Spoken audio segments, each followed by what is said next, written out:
Good morning, everybody. My name's Darlene, and I have Parkinson's. We're going to be straight up front here. This is actually Monday night. This is going to be published on Wednesday, but I'm actually filming this on Monday night because I don't know what's going to come in the next couple of days. I do have to have the tooth done that I was telling you about in the video that's going to be published on Tuesday.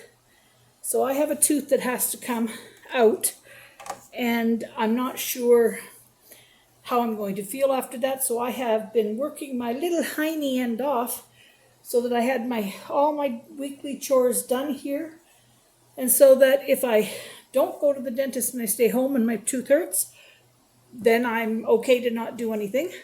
If I go to the dentist and I come home and my tooth hurts, I'm okay to not do anything. And if I feel great, then I can sit in here and color or do whatever I want to do. That sounds great too. Anyway, so I'm not sure how it's going to be at the dentist. Alexa, stop. I'm not sure how it's actually going to be at the dentist because there are a few issues with Parkinson's patients. When they tip me back, I could choke very easily. I have trouble swallowing. I don't like laying on my back. I think that comes from being heavy. It presses on your lungs. And I'm just plain scared. But anyway, Claudine's going to be with me. She's going to go talk to them tomorrow and whatnot. But I have an extra little thing. I want to talk about the challenge of rigidity. And the reason I'm bringing up the dentist is because this plays a big factor in it. I don't know when I have good time or bad time. It's different all the time. Some doses of medicine work really well. Some don't work hardly at all. And if I'm at the dentist's office during a time that my meds are not working and I'm very rigid, I don't know how I get from the wheelchair into their chair. I don't know. And so it's all those unknowns now. They have assured us that they would be able to handle if I was in the wheelchair. So maybe they just leave you in the wheelchair. I don't know. So we'll find all that out when it comes. But the challenge of rigidity is great because when my feet are rigid, the tendons on the top of my foot stand straight up. Side of my leg, like my legs, I used to have big ankles and heavy set legs. I've got little toothpick legs. I mean, I've got a heck of a body, but I've got little toothpick legs that's trying to hold me up. And when they go rigid, walking is near impossible. So it just, I don't know. I hate to come on here and just say, oh, I'm scared, like that's pretty silly. But anyway, I deal with a lot of things, and this is one that has got me stymied and beat. And I am going to say a word to the man and say, please take this irrational fear away from me. I don't need it. I will do what I have to do to get rid of the pain in my mouth, and I will do it bravely. Just take the fear away from me.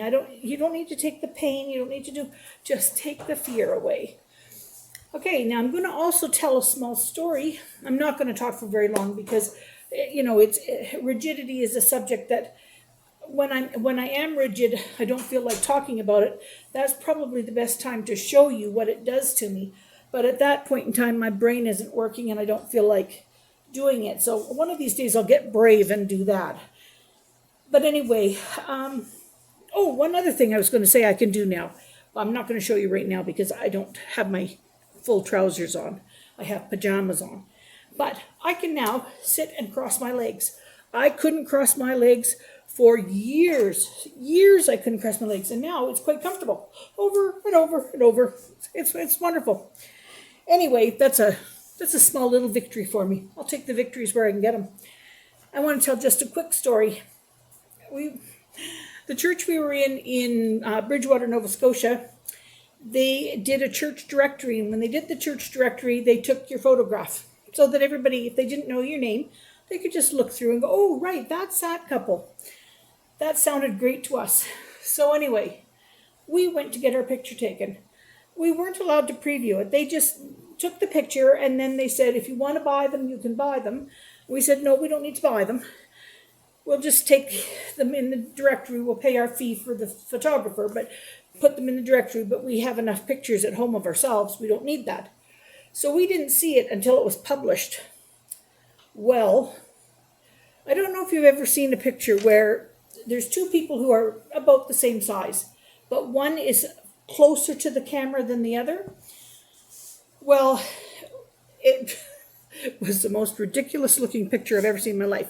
If this was the camera that we were looking at, Bill was sitting like this. So Bill had a great big head here, and I was sitting on the chair beside him, and I had this little head that looked like I was sitting on his shoulder. So here was his head, here was my little head on his shoulder. It was the most ridiculous looking picture I've ever seen in my life. But anyway, it stayed that way for 4 years in that directory. And I just cringed every time I saw it. I thought, next time I'm given that offer of do I want to buy it, I'll say yes if I can see it first. Then maybe I won't have a picture like that in the directory. Anyway, that's my tale for today. I will hopefully see everybody tomorrow. Okay, have a good day.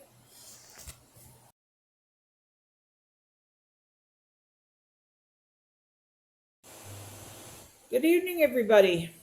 My name's Darlene and I have Parkinson's. I also have a very sore mouth. I want to tell you how brave I was this afternoon. I've had teeth problems now for a few days and I was very brave. I faced my fears. I did not enjoy myself one little bit, but I have gone and had a tooth pulled. So that is the story of Darlene's fears with the dentist. I'm not exactly looking forward to all the freezing coming out, but at least it is what it is. I got it done. So I've wasted 2 days worrying about it, 4 days before that just suffering with it, and in an hour she had it taken care of. I don't think I used an efficient use of time. Anyway, I just wanted to say all is better. Hopefully I'm feeling good tomorrow, and I'll be back at it. Have a good night, everybody.